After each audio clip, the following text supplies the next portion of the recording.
이것이 복음이다. 보라 거룩합니다. 선지자와 제사장. 베드로전서 1장 15절 16절 말씀입니다. 오직 너희를 부르신 거룩한 이처럼 너희도 모든 행실에 거룩한 자가 되라. 기록되었으되 내가 거룩하니 너희도 거룩할지어다 하셨느니라. 아멘. 조금 무거운 말씀일지 모르겠습니다. 그렇지만 하나님 말씀이고 하나님께서는 우리에게 거룩함을 강조합니다. 무작정 막 거룩하라는 게 아니고 하나님이 우리를 사랑하셔서 사랑하시고 난 다음에 그리고 거룩하라 이렇게 말씀하시는 거죠. 네가 거룩하면 구원해 줄 거다 이런 말이 아닙니다. 하나님이 사랑해 주셔서 우리를 구원했으니 그러니 너희도 거룩하게 살아야 된다라는 그런 말씀입니다. 그러니까 하나님 안에 있으면 그 거룩함도 그렇게 어렵지 않다 하는 말이죠. 근데 하나님 안에 없으면 그 거룩함으로 산다는 건 참 힘듭니다. 그리스도인이라도요. 근데 하나님의 사랑 안에 있으면 그 거룩함이라고 하는 게 참 가능하고 그렇게 어렵지 않은 그런 생활을 할 수가 있습니다. 그래서 오늘은 그 거룩함에 대한 이야기를 같이 좀 나누려고 생각을 합니다. 선지자와 제사장 둘 다 거룩한 하나님의 사명자들이죠. 이 두 가지를 같이 놓고 여러분에게 같이 설명을 하려고 합니다. 자, 복음을 설명합니다. 이사야 53장 5절 말씀입니다. 주님의 찔리심은 우리의 허물 때문이요 주님의 상하심 우리의 죄악 때문이라. 주님의 징계를 받음으로 우리가 평화를 누리게 되었고 주님의 채찍에 맞음으로 우리가 나음을 받게 되었습니다. 고린도서 6장 2절 말씀 보라 지금이다. 은혜 받는 것도 구원받는 것도 지금입니다. 예수님은 성령으로 잉태하셨습니다. 6월절 어린 양 예수님이 이 땅에 오셨고 또 그분이 침례 받으면서 우리 인류의 모든 죄를 자기가 뒤집어 쓰셨습니다. 그리고 광야에 가셔서 세 가지 시험을 이기셨죠. 마귀가 세 가지 시험할 때 첫 번째 인류는 실패했지만 예수님은 성공하셨습니다. 그 시험을 이기셨어요. 그래서 인간 누구나 예수를 믿으면 그 예수님 안에서 시험 들 이유도 없고 시험에서 반드시 이길 줄로 믿습니다. 예수님께서 시험을 이기시고 그리고 3년 반 동안 아버지 일을 충실히 하시다가 십자가 못 박혀 돌아가시면서 죽음까지도 해결하셨습니다. 그래서 우리를 예수 믿는 사람들은 다 어떻게 된다 하냐면 멸망하지 않고 영생을 얻게 한다. 이렇게 하는 것은 영원한 생명을 얻게 한다라는 그런 말입니다. 그래서 죽어도 죽는 게 아니다. 이렇게 우리가 보는 거죠. 그래서 우리는 하늘로서 다시 거듭나야 된다. 이 땅에 태어난 사람들은 다시 태어나야 된다. 하늘로서 다시 태어나는 것을 거듭납니다. 물과 성령으로 거듭나는 것이다 라고 되어 있고요. 마음으로 믿고 너희가 입으로 고백해서 구원받는다 이런 말씀이 있죠. 사도행전 4장 12절 말씀에 보니까 다른 이름으로는 우리에게 구원받을 만한 이름을 주신 적이 없다라고 되어 있습니다. 예수 이름으로만 우리가 구원을 받습니다. 갈라디아서 2장 20절 말씀 내 믿음으로 구원받는 게 아니고 예수님 믿음으로 구원받는데 내 믿음으로 생활하면 실패하지만 예수님 믿음으로 생활하면 성공합니다. 그래서 예수님 믿음으로 생활하면 거룩해질 수 있으니까 우리가 예수님 믿음으로 우리가 살아야 되겠다는 예수님을 자꾸 붙들어야 되는 거예요. 그러니까 내 믿음을 자꾸 붙들면 실패합니다. 자꾸 쓰러져요. 날마다 넘어지죠. 인간이니까. 그런데 예수님 믿음으로 하면 승리합니다. 베드로전서 1장 9절 말씀 믿음의 결론이 영혼의 구원받음이라 라고 되어 있습니다. 영혼의 구원이라고 얘기하는 것은 우리의 삶 전체를 얘기하기 때문에 한 번 구원받은 것이 영원히 가야 된다. 이런 죽을 때까지 가야 된다라는 것이 영혼의 구원입니다. 믿음의 결론까지 가셔야 되죠. 진짜 믿음을 가졌으면 믿음의 결론까지 가셔야 된다. 그게 영혼의 구원입니다.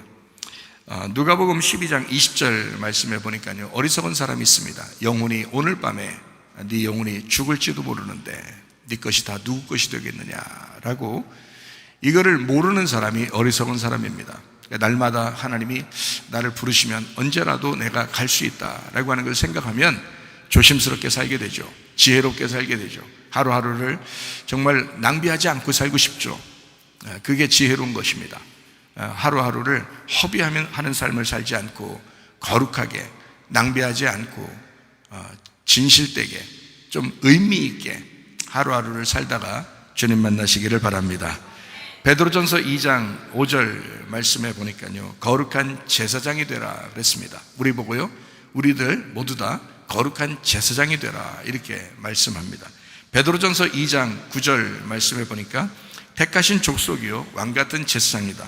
그리고 거룩한 나라요 소유된 백성이다. 너희를 아름다운 덕을 선포하게 하려 함이라. 다시 말하면 복음 전하게 하려고 너희를 불렀다 이렇게 이야기하고 있습니다. 베드로전서 3장 5절 말씀이요, 하나님께 소망을 두었던 거룩한 부녀들도 있었다. 자기 남편에게 순종했다라고 나와 있습니다. 우리의 진실한 남편, 우리의 영원한 남편은 예수님이죠. 예수님이라는 남편에게 순종해야 되겠죠. 베드로전서 3장 15절 말씀에 보면요, 마음에 그리스도를 주인으로 삼는 사람, 그렇게 하면 거룩하게 된다라고 되어 있습니다. 자, 우리가 왜 거룩하지 못한가요? 예수님을 마음의 주인으로 여기지 않기 때문에 그렇습니다. 자기가 주인이니까 그런 거예요. 자기 마음대로 살면서 자기는 하나님 사람이다라고 생각하는 그 착각 속에 살기 때문에 그렇습니다. 하나님을 마음에, 그 그리스도를 내 마음의 주인으로 삼게 되면 그러면 거룩해집니다. 그렇게 거룩하게 하고 너희 속에 있는 소망에 관한 이유를 묻는 사람에게, 너 왜 이렇게 요즘 즐거워? 너 어떻게 살고 있어? 너는 이렇게 행복해 보여? 그렇게 소망에 대한 질문을 하는 사람에게 대답할 것을 항상 준비하고 있어야 된다라고 되어 있습니다. 대답할 것을 항상 준비하고 있어요. 그래, 나 왜 행복한지 알아?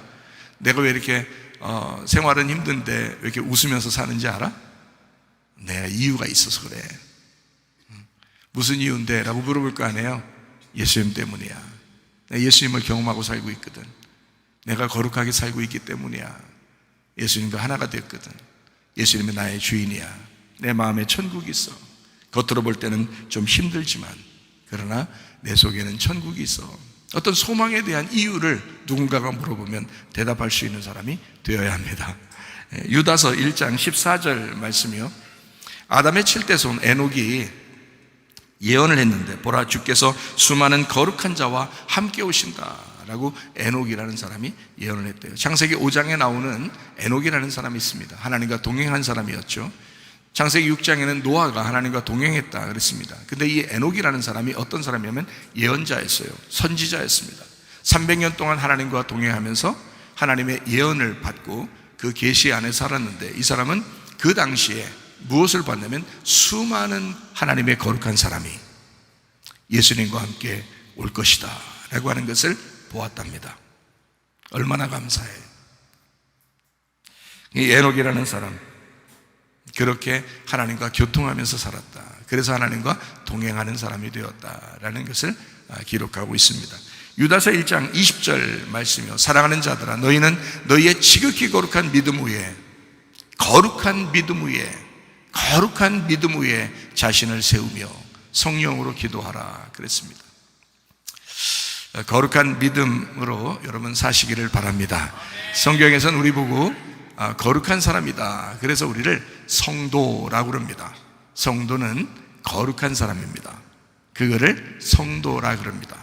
여러분, 우리 교회 나왔으면 뭐 다른 교회도 마찬가지지만, 다른 교회 나갔어도 마찬가지지만, 특별히 우리 교회에 왔으면 여러분, 우리 교회는요 거룩한 사람들의 모임입니다. 거룩한 사람들이 모여야 합니다. 그리고 예배드리는 사람, 너 성문교회를 왜 이렇게 고집하면서 그 교회를 다녀? 뭔가 이유가 있어야 되겠죠. 그 소망에 대한 이유를 누가 묻는다면 이 교회는 참으로 거룩해. 거룩을 참 강조해. 진짜 거룩하게 살게 하고 싶어 해. 뭔가 있어야 될 거 아니에요. 다른 교회와 달라 꼭 이렇게 얘기하면 사람들이 이상하게 생각하니까 그게 아니라 다른 교회도 다 좋지만 특별히 거룩함을 강조해. 하나님의 사랑을 강조해. 하나님의 사랑을 강조하면서 거룩함을 강조해. 그 거룩함을 강조하면서 또 하나님의 사랑을 강조해. 그래서 사랑과 거룩함을 강조하는 교회, 우리 교회여야 합니다. 우리 교회는 진짜 그런 교회예요. 저는 그 두 가지를 여러분에게 전하는 그런 설교자고 그런 목회자입니다. 하나님의 사랑을 누구보다도 제대로 깨닫고 누구보다도 많이 여러분에게 하나님의 사랑을 전하는 사람이에요. 또 누구보다도 하나님의 그 거룩하심을 나타내고 그 거룩하심으로 살려고 하고 그렇게 또 설교하는 목회자입니다. 그러니까 이 두 가지, 우리 교회의 특징이 뭐예요? 라고 물어본다면 사랑과 거룩이에요. 이렇게 말할 수 있는 사람들이 되어야 합니다. 무엇 때문에 살려고 굉장히 노력하십니까? 라고 누군가 물어본다면 사랑을 받은 자가 거룩하게 살려고 노력하는 거예요. 그럼 어디에서 그렇게 하려고 그러는데요? 특별히 가정과 교회에서요. 그래서 가정과 교회를 강조하는 교회가 우리 교회입니다. 가정의 하나됨, 그리고 교회의 하나됨. 이것이 가정도 마찬가지고요, 교회도 마찬가지고, 사랑과 거룩이 없으면 가정은 의미가 없어요. 교회도 의미가 없습니다. 사랑이 있는 것이 가정이고요, 사랑이 있는 곳이 교회입니다. 거룩함이 있어야 되는 곳이 가정이고요, 거룩함이 있는 곳이 교회입니다. 그래서 가정과 교회를 특별히 강조하는 교회가 우리 교회인데 사랑과 거룩함을 강조합니다. 그러니까 이것을 꼭 생각하게 되면 정답이에요. 우리 교회는 무슨 교회입니까? 무엇을 강조하는 교회입니까? 가정과 교회예요. 하나됨, 그리고 사랑과 거룩함을 강조하는 교회입니다 라고 하면 여러분은 정답을 맞춘 겁니다. 베드로전서 1장 15절 16절 말씀입니다. 오직 너희를 부르신 거룩한 이처럼 너희도 모든 행실에 거룩한 자가 되라. 기록되었을 때 내가 거룩하니 너희도 거룩할지어다 하셨느니라. 예레미야 20장 9절 말씀을 한번 보겠습니다. 내가 다시는 여호와를 선포하지 아니하며 그의 이름으로 말하지 아니하리라 하면 나의 마음이 불붙는 것 같아서 골수에 사무치니 답답하여 견딜 수 없나이다. 사람들 눈치 보느라고 사람들에게 좋은 말, 아름다운 말로 포장해서 좀 이런 말도 해보고 저런 말도 해봐야 되겠다라고 마음속에 간직하고, 그리고 진짜 하나님의 직설적인 그 이야기를 하지 않으려고 하면 내 마음이 답답해요. 저도 그 마음이 답답합니다. 하나님의 직설적인 이야기, 제가 하나님 앞에 부름받은 것은, 그 사명자로 부름받은 것은 하나님의 말씀을 액면 그대로 선포하라고, 그렇게 말씀을 전해달라고 우리 하나님이 저를 부르셨는데 제가 사람 눈치나 보고 그러면 안 되겠죠. 그래서 진실한 이야기를 여러분에게 할 수 있는 목회자가 되어야 합니다. 그러려면 여러분도 도움을 주셔야 돼요. 괜히 눈치 주고 그러면 안 됩니다. 뭐 눈치 줘도 저는 솔직하게 얘기하지만 눈치 주고 그래서는 안 됩니다.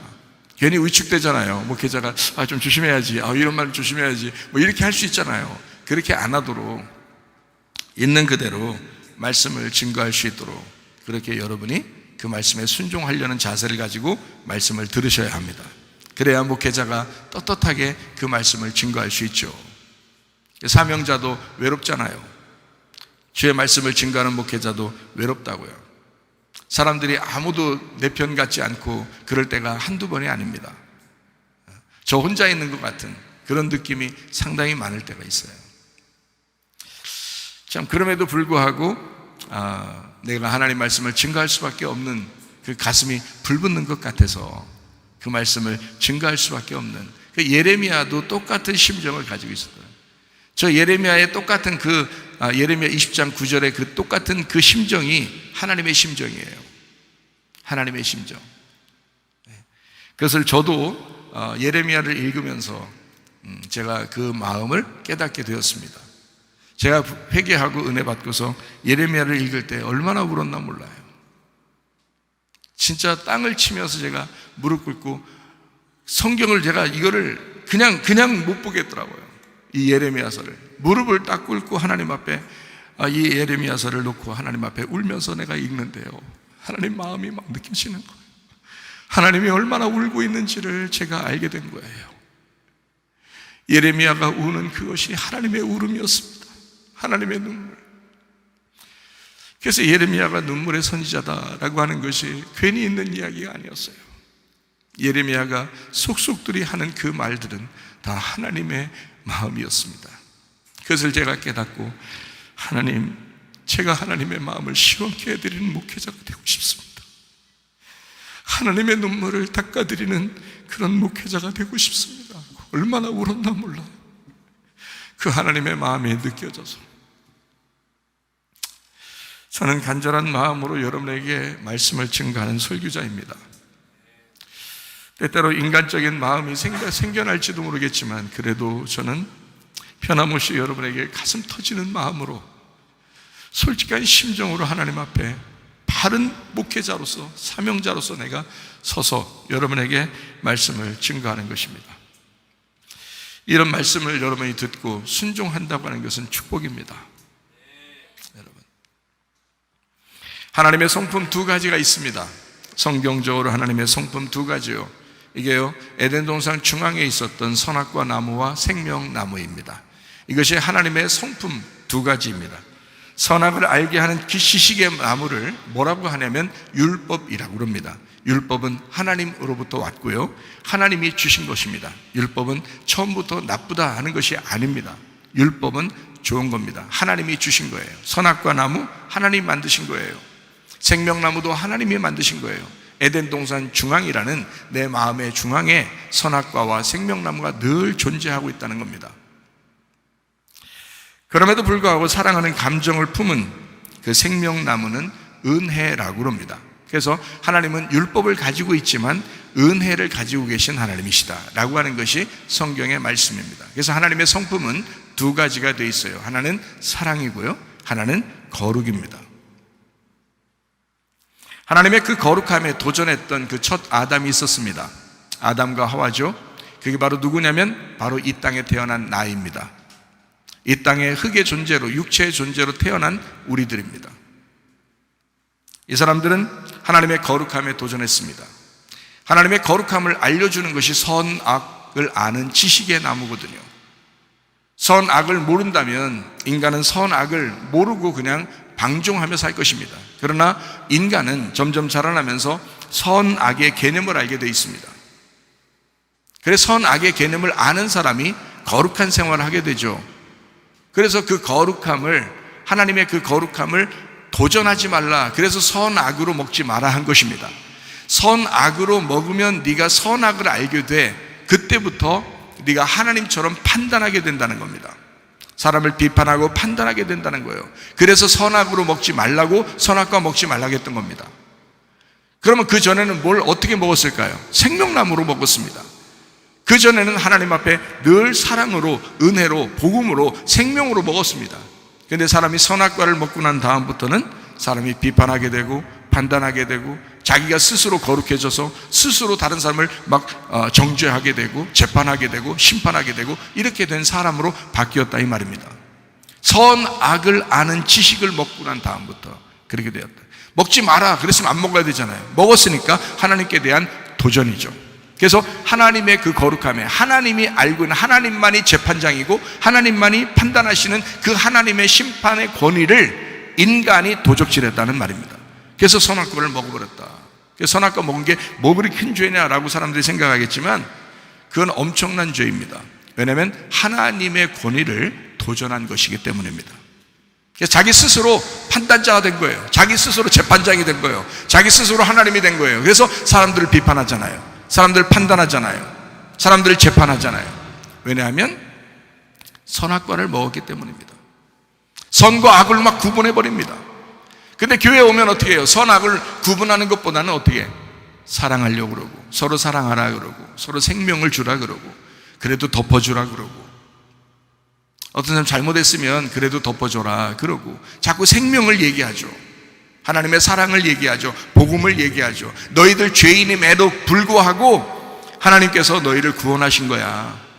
그게 복음이야. 하나님의 아들이 이 땅에 오신 것은 네가 죄인인 걸 알면서도 이 땅에 오셔서 우리를 구원하신 거야. 이것을 강조하는 것이 바로 교회입니다. 하나님의 사랑을 강조하는 곳. 밖에 있는 사랑을 얘기하는 게 아니죠. 하나님의 사랑을 설명하는 곳. 이게 바로 교회입니다. 하나님의 거룩함에 도전했던 그 첫 아담, 그리고 바로 우리, 바로 나, 이런 사람은 에덴 동산에서 쫓겨났습니다. 하나님과 늘 예배드리며 하나님과 교통해야 되는데 거기에서 벗어났다 이 말입니다. 쫓겨났다. 이게 저주예요. 하나님과 분리가 되었다. 이거를 사망이라고 합니다. 그래서 선악과 먹은 사람은 죽는다라고 하는 것은 하나님과 떨어졌다라는 말입니다. 하나님과 분리가 되었다. 하나님과 교통하지 못하게 되었다. 여러분, 자기가 하나님처럼 돼서 다른 사람을 비판하고 판단하고 정죄하고 심판하고 재판하면 그러면 하나님과 분리됩니다. 자기가 하나님이니까, 자기가 하나님이라고 여기는 자가 누구냐면 사탄이에요. 그러니까 하나님이 진짜 하나님인데 가짜 하나님이 나타난 거야. 하나님의 반대가. 그게 사탄이에요. 그러니까 그 사탄의 말을 듣고, 옛 뱀의 말을 듣고 선악과를 먹어버려서 자기가 사탄 되는 사람, 하나님과 반대가 되죠. 그러니까 분리가 되는 겁니다. 에덴 동산에서 쫓겨났다라는 표현을 성경에서 한 것입니다. 하나님과 분리가 되었다. 이거를 사망이라고 그럽니다. 그런데 하나님은요, 에덴 동산에서 쫓겨난 우리를, 다시 말하면 하나님의 거룩한 성품에 도전하면 하나님이 끊어버리시거든요. 하나님의 그 거룩함을 그냥 인정해야 되는데, 그리고 하나님의 거룩함을 붙들고 우리도 거룩하게 살아야 되는데, 그 하나님의 거룩함을 도전했어요. 자기가 그렇게 하나님처럼 돼보려고 했단 말이에요. 그러니까 하나님이 끊어낸 겁니다. 그래서 끊어진 거란 말이에요. 분리가 되었어. 자, 생각해봐요. 근데 하나님은 사랑이 또 많잖아요. 하나님의 성품 중에 거룩함도 있지만 사랑함이 또 있잖아요. 이게 동시에 다 같이 이루어져야 되거든요. 하나만 이루어지면, 거룩함만 이루어지면 완전 심판받아요. 다 죽습니다. 우리 다 지옥 가요. 근데 하나님의 사랑의 성품이라는 게 있다고요. 그래서 우리를 보호하고 지켜주고 감싸주고 다시 돌봐주고, 하나님이 와서 우리를 사랑하고 다시 건져주려고 하고, 이 하나님의 사랑의 성품이 또 있단 말이에요. 이 두 가지가 동시에 발동돼야 된다는 거죠. 성경이라는 거예요. 그래서 하나님은 사랑의 성품을 가지고 있어서 쫓겨난 첫 아담, 그 하와, 아담과 하와, 그러니까 나죠. 바로 우리들입니다. 쫓겨난 우리들을 자기 아들 예수님을 보내서 이 땅에 오게 하십니다. 이게 하나님의 사랑인 거예요. 자, 쫓겨났는데, 자, 사망을 했는데, 하나님으로부터 분리가 됐는데, 하나님의 거룩함에 도전했으니까 하나님이 끊어버렸는데, 하나님이 다시 찾아가는 거예요. 이게 사랑인 거죠. 그러니까 거룩함이 있는데 하나님의 사랑이 같이 있어. 이 두 개가 동시에 이루어지잖아요. 그러니까 하나님의 성품이란 말이에요. 예수님이 오셔가지고 뭘 하고 싶어 하나요? 하나님 그 자신과 다시 연결하자고 아들을 죽입니다. 하나님의 사랑의 성품에 도전해도 하나님이 끊어버리지 않습니다. 여러분이 교회 나와서 이상하게 못된 짓 하는데도 가만두는 것은 하나님의 사랑이 아직도 발동하고 있기 때문입니다. 그러나 어느 날 여러분이 죽을 때 되면, 하나님의 사랑을 거부하면, 하나님의 그 거룩함에 도전을 계속하게 되면, 어느 날 여러분이 죽는 날, 그 어리석은 미련한 사람이 돼서 그날 심판받습니다. 영원한 심판을 받아요. 지금 여러분이 죽을 때까지는, 죽기 전까지는 하나님의 사랑이 계속 발동됩니다. 그래서 여러분이 못된 짓 해도 일단은 두는 겁니다. 그게 하나님의 사랑이에요. 기다리는 겁니다. 우리 하나님이 너무 사랑이 많으니까.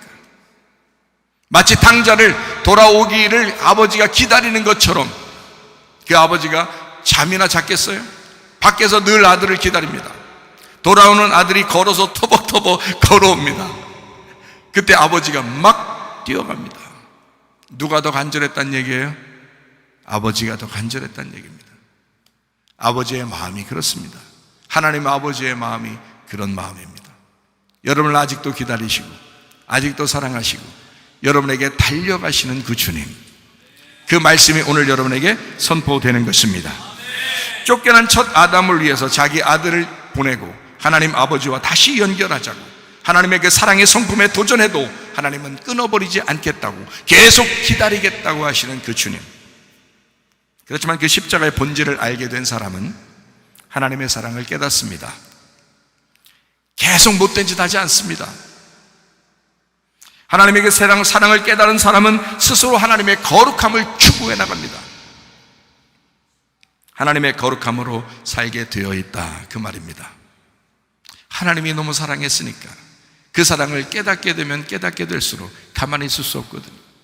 그럼 어떻게 살아야 돼? 거룩하게 살아야 되는 거죠. 그게 하나님의 사랑을 깨달은 사람들의 모습이라고요. 거룩하게 살아야 되겠다. 말실수 한 번 안 한다, 그런 말이 아니죠. 행동 한 번도 잘못 안 한다, 그런 말이 아니죠. 지금 그런 얘기를 하는 게 아니잖아요. 하나님의 사랑을 깨달으면 내가 잘못하고 실수하고 허물이 있고 연약하고 부족해도 우리 주님 붙들고 살아야지 하는 그 거룩함을 붙들고 살아야지 하는 그 마음이 늘 있다는 말입니다. 기독교인이 양심에 꺼리는 행동을 하게 되면 부끄러워하게 되죠. 하나님이 사랑했는데 우리가 거룩하게 살지 못하면 바로 그런 마음이 들어옵니다. 양심이 살아있으니까 양심에 꺼리끼는 행동을 하게 되면 굉장히 부끄러워지죠.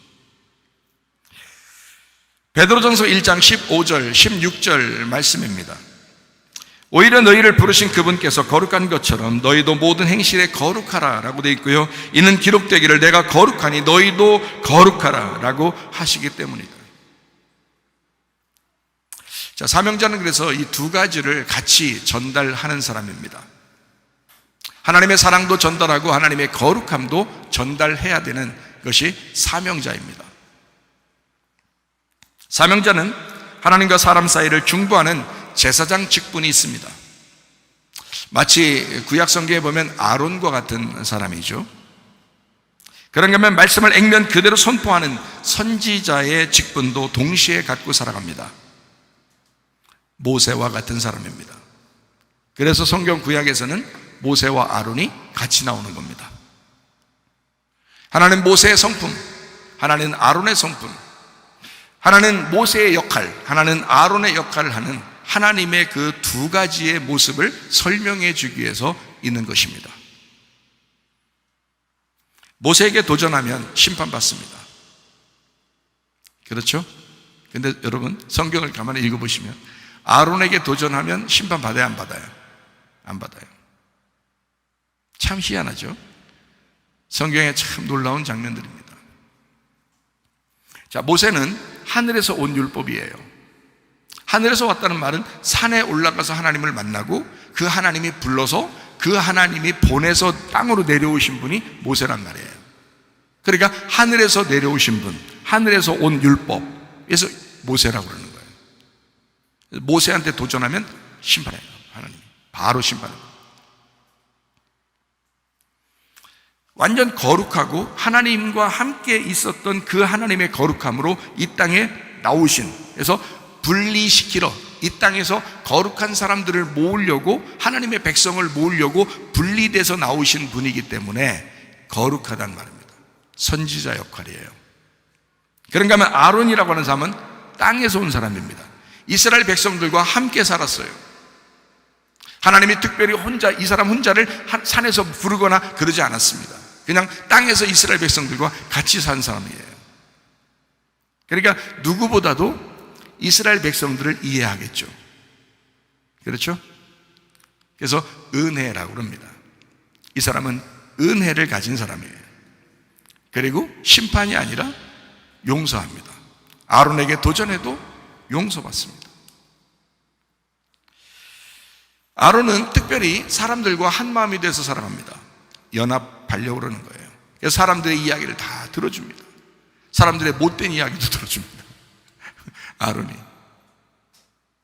근데 아론과 모세는 한 팀이기 때문에 아론은 심판받지 않습니다. 참 희한하죠? 성경에.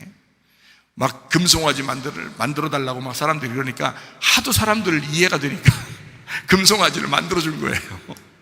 그럼 귀고리들 다 가져와 봐라. 애굽에서 니네가 이제까지 가졌던 금 귀고리 있잖아. 애굽에서 듣던 그런 말씀들 그거 다 가져와 봐. 그거를 금송아지 만들어 줘. 이게 하나님이야 라고 얘기해 준 거예요. 그때 이거 싹 다 부셔버리고 10계명 깨뜨려버리고 막 모세가 하늘에서 날라와가지고 난리를 쳐버리죠. 그래서 다 금송아지 깨뜨려버리고 막 갈아 마시게 합니다. 그리고 모세가 에디오피아 여자 구스 여자죠, 부인으로 맞아들였을 때 막 아론이 막 뭐라고 하고 미리암이 뭐라고 하고 막 이러잖아요. 그때 하나님이 심판을 어떻게 해요? 아론에게는 한마디 안 합니다. 미리암만 혼냅니다. 그게 민수기 12장에 나와 있어요.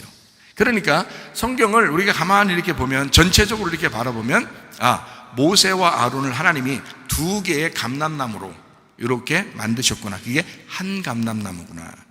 하나의 예수님을, 하나님의 성품을 설명하려고 한 것이었구나라는 것을 금방 알 수가 있습니다.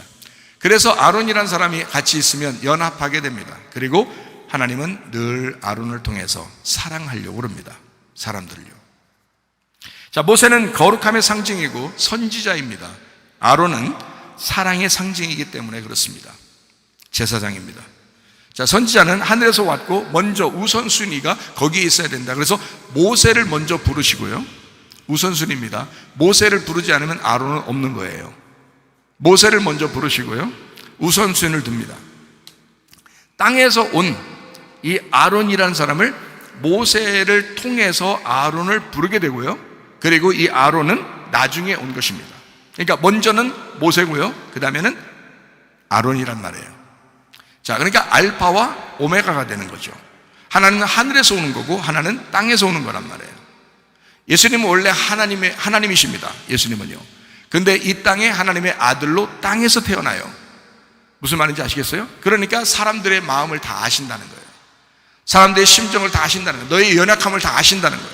너희의 부족함도 다 아신다는 거예요. 너희가 얼마나 힘들고 너희가 얼마나 죄인같이 사는지 다 아신다는 거예요. 인간으로 태어나셨기 때문에. 우리의 마음을 다 아신다. 그러니까 모세이기도 하지만 아론이기도 하시다 이 말이에요. 이 하늘의 입장과 땅의 입장을 설명하는 그런 내용들입니다. 땅에서 완성되죠. 하늘에서 완성되는 게 아니라 하늘에 있으신 분이 땅에 내려오면 완성이 되는 거예요. 땅에서. 그래서 모세가 아론을 만날 때 둘이 하나 돼서 완성을 시키는 겁니다. 제사장 직분이라고 하는 것은 영원한 대제사장이 있어야 되겠죠. 그래서 히브리서에서는 영원한 대제사장이 우리에게 있다라고 합니다. 그게 예수님이셔요. 그러니까 예수님한테 우리가 막 어떨 땐 투정 부리고 막 화나고 예수님한테 막 그렇게 해도 예수님 가만히 있죠. 구약 같으면 가만 놔두겠어요? 여러분? 예수님이 오기 전에는 가만 놔두질 않아요. 여러분. 그때그때마다 심판해버립니다. 근데요, 예수님은 영원한 대제사장이에요. 다시 말하면 뭘 얘기하는 거예요? 영원히 우리를 이해하신다는 얘기예요. 너 죽을 때까지 이해할 거야. 너 죽을 때까지 사랑해 줄 거야. 너 죽을 때까지 하나님하고 연결시켜 줄 거야 하는 게 대제사장, 영원히 죽지 않으시는 영원한 대제사장이시다. 다시 말하면 사랑하시는 분이시다. 우리를 사랑하시는 분이고 우리를 용서하시는 분이고 우리와 늘 같이 있으려고 하시는 분이다. 우리를 충분히 이해하시는 분이다. 자, 제가 좋은 얘기 해줬습니다. 여러분, 예수님은 충분히 우리를 이해하시는 분이다 라는 좋은 이야기를 해줬어요. 이거를 늘 생각하시기 바랍니다. 예수님 우리를 떠날 적이 없습니다. 늘 우리와 함께 하십니다. 설교는요, 이 두 가지 맥락을 가지고 설교하는 것입니다. 다시 말하면 하늘의 입장에서 설교하는 게 있고요, 땅의 입장에서 설교하는 게 있습니다. 그래서 저는 이 두 가지를 정확하게 여러분에게 때때마다 설명하는 거예요. 하나는 선지자적 입장에서 설교하는 거고요, 하나는 제사장적 입장에서 설교하는 것입니다. 하나는 여러분에게 막 아주 율법적인 이야기를 하는 것처럼 그렇게 강력하게 이야기하는 거고, 어떨 때는 굉장히 하나님의 사랑을, 용서를 이야기하는 것입니다. 하나님의 그 거룩함을 막 강조할 때가 있고요, 하나님의 사랑을 강조할 때가 있습니다. 왜 그런지 아시겠죠? 네, 설교가 그런 것입니다. 설교할 때 사랑을 강조하면서도 거룩함을 강조하는 이유입니다. 거룩함을 아주 강조하면서도 사랑을 강조하는 이유입니다. 하나님에게 부름받은 사람은 이 두 가지 역할을 감당해야 되기 때문에 그렇습니다. 하나님의 사랑을 전달하는 직분이 제사장 역할입니다. 생명나무 역할입니다. 예수님이 이 땅에 오신 의미가 제사장 역할이었습니다. 죄인을 하나님과 연결하기 위해서 스스로 제물이 되신 제사장, 그게 예수님의 제사장 역할입니다. 생명나무로 성경을 보게 되면 구원을 받습니다. 성경은 이렇게 선악과와 생명나무 두 개가 있는데 이 생명나무를 먹으면 구원받는 거예요. 잘 여러분 오늘 이해하세요. 성경이 어떻게 되어 있나, 제가 어떻게 설교하는 건가, 그리고 성경을 어떤 식으로 이게 이루어졌는지 그거를 좀 아셔야 합니다. 생명은 은혜를 가져옵니다. 생명은 사랑을 가져옵니다. 생명은 복음을 가져옵니다. 생명은 구원을 가져옵니다. 그럼에도 불구하고 이 성경은 거룩함을 또 강조하거든요. 그래서 하나님의 그 거룩함을 전달하는 직분이 바로 뭐냐면 선지자 역할입니다. 그게요. 그래서 성경에 선지자들 나오면, 하나님이 선지자를 불렀다, 선지자가 나오면 막 냉철하게 심판해버리죠, 사람들을. 왜 그러냐면 선지자이기 때문에 그렇습니다. 그러니까 예수님은 자기 스스로 제물이 되신 거고, 제사장 그 제물 어린 양을 드려서 하나님과 우리 인간 백성, 우리 죄인이지만 그것을 용서해 주세요 하고 연결시켜 주는 것이 제사장의 역할이니까. 근데 선지자는 그렇지 않아요. 선지자는 아주 냉철하게 율법을 선포합니다. 너 이렇게 안 하면 죽어, 이렇게. 선과 악을 알게 하는 나무의 역할, 이것이 선지자의 역할입니다. 자, 선과 악을 분명하게 구분해야 돼. 가정에서도 교회에서도 직장에서도 선과 악을 분명하게 구분해야 돼. 네가 구별하고 사는 사람이 거룩한 사람이다라는 얘기죠. 선악과 율법의 나무로 성경을 보게 되면 심판을 받게 됩니다. 그래서 율법이 오면 심판을 받아요. 그래서 선악의 율법은 선악의 율법을 가져오게 됩니다. 성경이 그렇게 보게 되면 계속 그쪽으로 보이게 돼 있어요. 선악의 율법은 거룩함의 분리를 가져옵니다. 거룩하게 쫙쫙 갈라지게 만듭니다. 선과 악으로요. 선악의 율법은 슬픔을 가져옵니다. 선악의 율법은 심판을 가져옵니다. 그래서 율법이 찾아오게 되면 여러분을 가만 놔두질 않아요. 그래서 설교를 들을 때 어떨 때는 막 슬퍼집니다. 어떨 때는 막 그냥 이렇게 괴로워지고요. 왜 그러냐면 율법이 찾아왔기 때문에 그렇습니다. 근데 어떨 때는 막 위로가 됩니다. 자기가 무슨 죄를 짓고 들어왔는데도 교회에 오니까 왠지 막 위로가 되고 왠지 막 힘이 나고 막 이럽니다. 하나님의 사랑이 들어왔기 때문입니다. 하나님의 그 용서가 들어왔기 때문입니다. 이해가 되시겠어요? 하나님은 이 두 가지 성품을 가지고 있습니다. 거룩함으로 갈라내고, 거룩함으로 수술하고, 사랑으로 용서하는 분. 이게 하나님의 성품입니다. 그럼에도 불구하고 사랑하신다, 그럼에도 불구하고 용서하신다는 얘기입니다. 우리가 완벽해서 설교하고, 우리가 완벽해서 설교 듣고, 우리가 완벽해서 뭐 천국 가나요? 그거 아니에요. 그럼에도 불구하고 우리가 용서받고, 그럼에도 불구하고 사랑하시는 주님, 그거를 발견하는 것입니다. 그게 영과 진리의 예배라고 하는 거예요. 하나님이 찾아오시는 예배. 네가 나 찾아오려면 힘들어. 내가 너 찾아갈게. 하나님이 우리를 찾아오시는 예배, 요한복음 4장에 이야기하는 그 진실한 예배, 영적 예배, 하나님이 우리를 찾아오시는 예배, 영과 진리의 예배, 깨닫는 예배. 지금은 마지막 때입니다. 하나님의 사랑을 받고 구원받은 성도에게 하나님의 거룩함을 강조해야 될 때입니다. 지금은요, 기독교인들이 난잡합니다. 기독교인들이 정신없이 삽니다. 방황하며 삽니다. 방종하며 삽니다. 진짜 정신없는 것 같아요. 정신없는 사람들하고 어울리고 정신없는 사람들하고 사는 것 같아요. 그래서는 안 됩니다. 기독교인은 기독교인답게 사셔야 합니다. 그리스도인이니까. 하나님은 사랑의 하나님이십니다. 그러나 동시에 거룩한 성품의 하나님이십니다. 하나님도 사랑과 심판을 동시에 행하듯이 사명자도 사랑과 심판을 동시에 전달해야 합니다. 그게 설교예요. 우쭈쭈 하면서 무조건 좋다 좋다 이렇게 하면 안 됩니다. 그런 교회들이 있다면 사람들이 방종하기 쉽습니다. 계속 날카롭게 계속 심판만 한다면 그 교회는 굉장히 막 우중충할 것입니다. 그러나 이 두 가지가 동시에 말씀이 전달된 그런 교회, 우리 교회여야 합니다. 지금 시대가 꼭 마지막 시대를 향해 가기 때문에 제사장 직분과 동시에 선지자의 사명을 다해야 될 때입니다. 그래서 목회자도 그걸 위하여 기도하면서 말씀을 준비하고 여러분에게 어떻게 이 말씀을 정직하게 전달할 수 있을까를 생각하고 고민합니다. 예레미야 20장 9절 말씀입니다.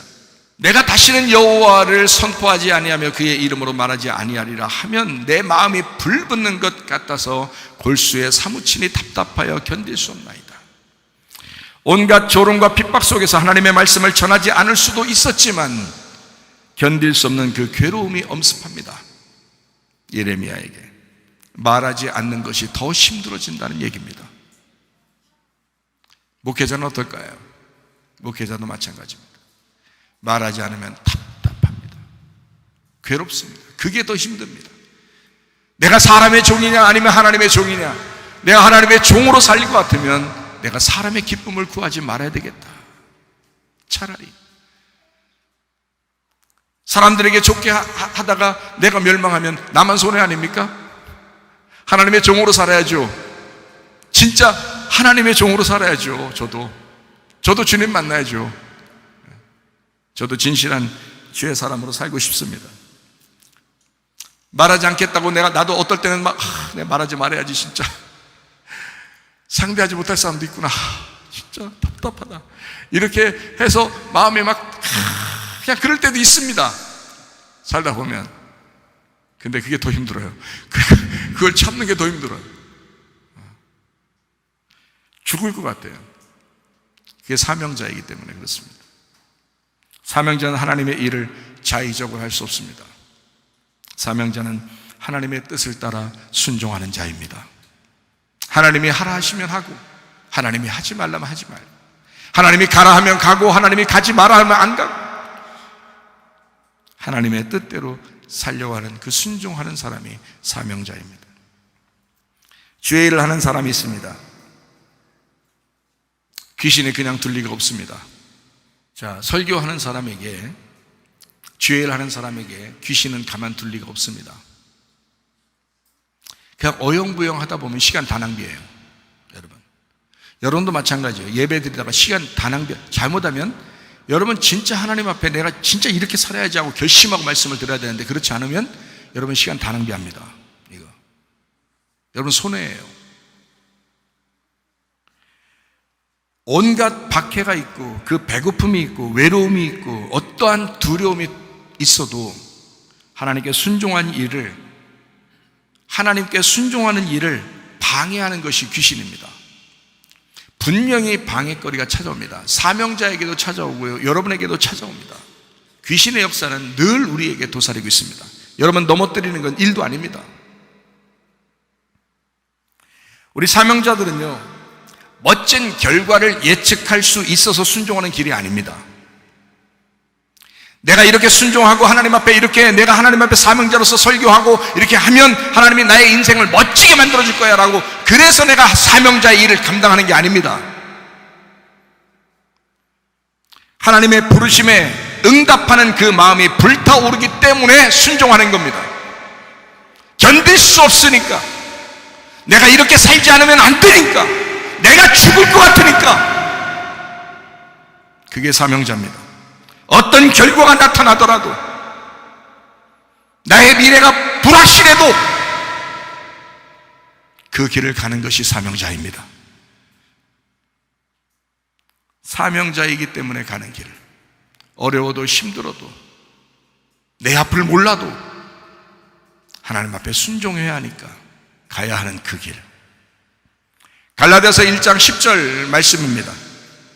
이제 내가 사람들에게 좋게 하려, 하나님께 좋게 하려, 사람들에게 기쁨을 구하려 내가 지금까지 사람들의 기쁨을 구하였다면 그리스도의 종이 아니니라. 여러분의 목회자가, 여러분의 사명자가, 여러분이 인정하는 그 사명자가, 하나님의 그 종이 사람들이나 좋게 하는, 여러분의 귀나 살살 긁어주는 그런 목회자로서 살면 좋겠습니까? 안 됩니다. 하나님의 기쁨을 구하는 자가 되어야 합니다. 그래야 여러분도 살기 때문에 그렇습니다. 저는요, 할 말을 하려고 하는 사람입니다. 누가 뭐라 해도 주님께서 저를 부르셨고, 두 번째 나의 인생을 살 때는 제가 그냥 아무렇게나 살 수 없습니다. 주님이 저를 부르셨던 그 마음으로 제가 살아갑니다. 아무렇게나 살아갈 수 없습니다. 그리스도인은 그런 삶을 살아가는 자입니다. 그리스도인은 자신의 이익만을 추구하지 않습니다. 사람 눈치도 볼 줄 알고, 특히 그리스도에게 속한 사람으로 살아가게 되어 있습니다. 우리는 그리스도인이기 때문입니다. 크리스티아노스, 그리스도에게 종속된 사람들, 그리스도에게 소속된 사람들.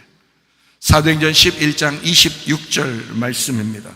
안디옥 교회가 처음으로 그리스도인의 칭호를 받았습니다.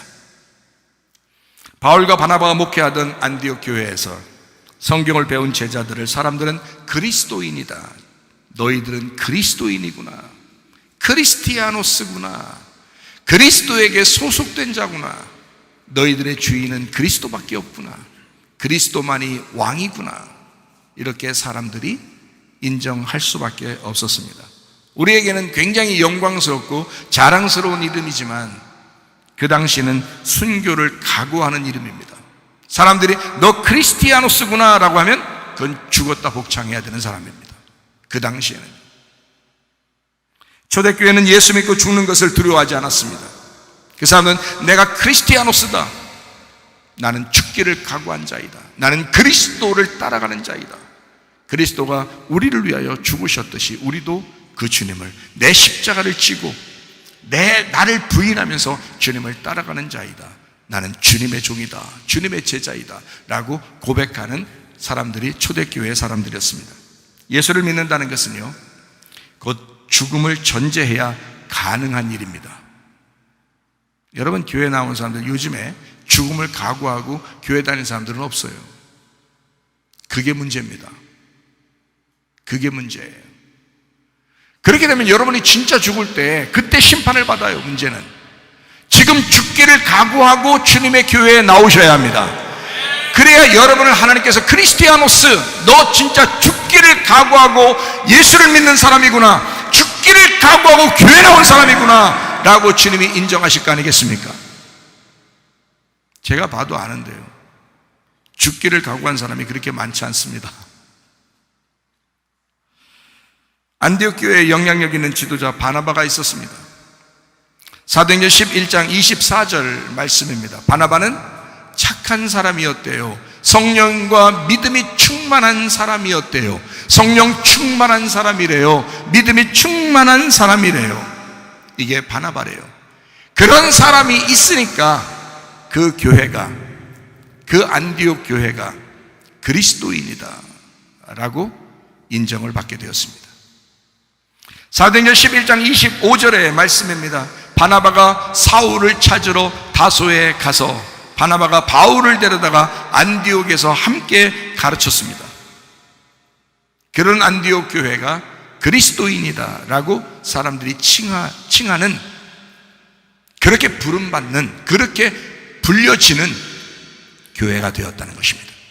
여러분과 제가 소속된 이 교회가 그리스도인이다, 너는 정말 그리스도인 답구나, 너는 크리스티아노스구나, 너 그리스도에게 소속된 사람이구나, 누가 뭐라 해도 너는 기독교인이다 라고 인정받을 만한 교회가 되셔야 합니다. 그게 우리 교회여야 합니다.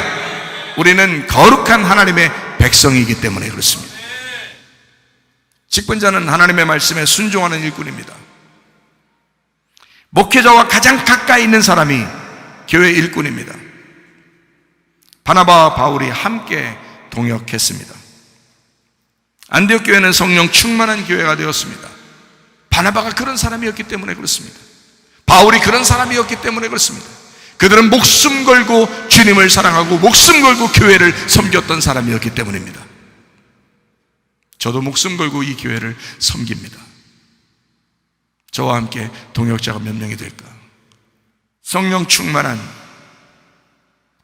목회자와 성령 충만한 성도들이 있는 교회, 우리 성문 교회여야 합니다. 안디옥 교회는 성령 충만한 교회가 되었습니다. 바나바와 바울이 그랬듯이 그 성도들도 다 같이 그리스도인이 되었습니다. 여러분, 우리가 말하는 야, 너 그리스도인이야, 나 크리스찬이야, 나 크리스찬이야, 이 정도를 가지고 얘기하는 게 아닙니다. 그때는 자기 목숨을 내놔야, 그래야 그리스도인이었습니다. 목숨을 내놓을 정도의 사람이면 우리 진짜 바르게 살지 않겠습니까? 목숨을 내놓을 정도의 사람이면 진짜 이 속에서 회개의 심정으로 살아가지 않겠습니까? 가능하거든요. 가능합니다. 성령 충만하려면 술 취하지 말고 성령으로 충만하셔야 합니다. 에베소서 5장 18절 말씀입니다. 술 취하지 마라, 이는 방탕한 것이니 오직 성령으로 충만함을 받으라. 이게 지금 이렇게 말하는 것은 선지자적 말씀입니다. 술 취하면 안 돼, 성령 충만해야 돼 라고 말하는 것은 선지자적 이야기입니다. 그러면 제사장적 설교는 어떤 것이냐? 죄는 미워하되 사람 미워하지 말아야 돼. 술은 미워하되 술 먹는 사람을 미워하면 안 돼. 담배는 미워하되 담배 피는 사람을 미워하면 안 돼. 동성애는 미워하되 동성애 하는 사람을 미워해서는 안 돼. 거짓말은 미워하되 거짓말하는 사람을 미워해서는 안 돼. 도둑질은 미워하되 도둑질하는 사람을 미워해서는 안 돼. 분리는 미워하되 분리하는 그 사람을 미워해서는 안 돼. 자꾸 성질 부리는 사람, 그 성질 내는 것은 아주 안 좋은 거지만 성질 내는 사람을 미워해서는 안 돼. 이게 어떤 설교냐면 제사장적 설교입니다. 어때요? 한쪽만 얘기하게 되면 방종하게 되고요, 한쪽만 얘기하게 되면 굉장히 율법적이게 됩니다. 이 두 가지를 동시에 제가 여러분에게 설명하는 것입니다. 이해가 되시겠죠? 무슨 말인가? 여러분, 왜 미워하면 안 되느냐? 잘 생각해 봐요. 왜 미워하면 안 되냐? 어떤 사람을 미워하고 정죄하고 비판하고 판단하고 이런 사람들 있죠. 그런데 왜 하지 말아야 되냐면 잘 생각해봐요. 여러분 마음을 잘 돌아보시라고. 자, 술, 담배, 동성애, 거짓말, 도둑질, 승질내는 거, 싸우는 거, 자, 이런 거는 나쁜 거라고 생각하잖아요. 그죠? 자, 그러면 여러분 속에 욕심 없어요? 그것도 더럽게 나쁜 거예요. 그 욕심 부리는 것도 더럽게 나쁜 거예요. 그거 똑같아. 그게 술 먹는 거나 담배 먹는 거나 똑같아. 교만한 거, 너 잘난 체 하는 거, 너 더럽게 나쁜 거다. 그거 그게 동성애랑 똑같은 거예요. 자, 화내는 거는, 자기 편 만들려고 다른 사람에게 막 얘기하는 거는 더럽게 나쁜 거예요. 그거 삐지는 거는 그것도 더럽게 나쁜 거예요. 음란한 거는 엄청 나쁜 거예요. 그거 다른 여자 다른 남자 생각하는 거 아주 안 좋은 거, 질이 안 좋은 거. 그거 야동 보는 거는 질이 안 좋아. 너 미련한 거는, 머리 나쁜 거는 그거 더 안 좋아. 너 더 나쁜 놈이요. 머리 나쁘고 미련한 놈은 더 나쁜 놈이야. 그거 자존심 엄청 센 거는요, 너 더럽게 나쁜 놈이요. 자존심 더럽게 센 거. 그거 자, 사기치는 거, 시기하는 거 다 나쁜 거예요. 경건의 모양만 있는 거, 교회 나올 때는 굉장히 경건한 모습처럼 하고 밖에 나가서는 온갖 똑같아. 너 진짜 나쁜 사람이야. 화해하지 않는 거예요. 아니, 화해하자고 손을 내밀으면 화해해야 될 거 아니에요. 화해 안 해. 진짜 나빠. 너 술 먹는 거랑 똑같아. 너 담배 피는 거랑 똑같아. 너 동성애자야. 똑같아. 누가 누구를 정죄하냐 이거야. 막 싸나워, 막 엄청 싸나워, 막 그냥 나빠요. 배반합니다. 배신합니다. 엄청 나쁜 거. 그거 사람들과 이제까지 그 관계가 있는데 그걸 갖다 싹 한 번에 끊어버려? 그 이상한 거. 그거 쾌락을 사랑하는 거, 무정한 거, 정이 없어요. 요즘에 정이 없어. 자식들에 대해서, 부모에 대해서, 남편에 대해서, 아내에 대해서 막 정이 없어. 무정해요. 감사하지도 않아요. 자기 것을 구하는 거예요. 아니, 하나님을 위해서 먼저 그 나라와 그의 의를 구하라 그랬지 왜 자기 걸 구하나요? 그거 나쁜 거야. 그거 성경적이 아닌 거잖아요. 하나님보다 자식을 더 좋아하는 거예요. 하나님보다 남편, 아내를 더 좋아하는 거예요. 하나님보다 돈을 더 사랑하는 거예요. 질투하는 거예요. 시기하는 거예요. 뭐 어때요? 다 이게 다 더러운 짓들이야. 뭐 술 먹는다고, 담배 핀다고, 그거 아주 나쁘게 보인다고? 네가 더 나빠. 갈라디아서 5장에 육체의 일이 나옵니다. 육체의 열매. 하나님 나라를 유업으로 받을 수가 없어요. 디모데후서 3장에 보면 마지막 때 일어나는 이런 현상들이 있습니다. 지금 제가 읽어드렸던 이 말씀들이에요. 마지막 때 일어나는 여러분의 현상, 육체의 일들, 그 그게 여러분 이 모습들이라고. 뭐 어떤 한 가지 저 사람은 저게 나쁜 거야. 근데 나는 괜찮은 사람 같아. 네가 뭐가 그렇게 괜찮은 사람 같은데요? 다른 사람을 비판하는 너는 누구냐? 다른 사람을 판단하는 너는 누구냐? 디모데전서 3장 8절부터 13절까지 말씀해 보면요, 집사의 직분을 욕되게 하지 마십시오. 집사는 이래야 된다. 정중하고 일구이연하지 아니하고 술에 임박이지 아니하고 더러운 이익을 탐하지 아니하고 깨끗한 양심의 믿음의 비밀을 가진 자라야 될 것이고, 이에 이 사람들을 먼저 시험하여 보고 그 후에 책망할 것이 없으면 집사의 직분을 맡게 할 것이다. 집사의 직분을 욕되게 하지 마시기 바랍니다. 누가 누구를 비판하고 판단하고 정죄하며 심판합니까? 모두 다 회개해야 합니다. 지금 기독교인들이요, 마지막 때가 됐는데도 정신없이 살아요. 방종하며 살아요. 이러면 안 된다는 겁니다. 하나님의 그 거룩하심으로 거룩하셔야 합니다. 진실한 거룩함이 여러분 속에 있어요. 진짜 결심하셔. 기독교인답게 한번 살아보자는 거예요. 기독교인이라는 말이 그리스도인이라는 단어입니다. 그리스도인이라는 말은 크리스티아노스라는 단어고, 크리스티아노스라는 말은 예수 그리스도에게 소속된 사람이란 말입니다. 여러분은 세상에 소속된 사람이 아니에요. 여러분은 직장에 소속된 사람이 아닙니다. 우리는 그리스도에게 소속된 사람이란 말입니다. 이게 기독교인이에요. 거룩함보다 더 높은 차원의 성품이 사랑입니다. 비판과 판단이 왜 생기느냐? 자기가 거룩하다고 여겼기 때문입니다. 바리새인들이 그랬습니다. 자기들이 굉장히 거룩한 것처럼 여겨서 다른 사람을 판단해버린 겁니다.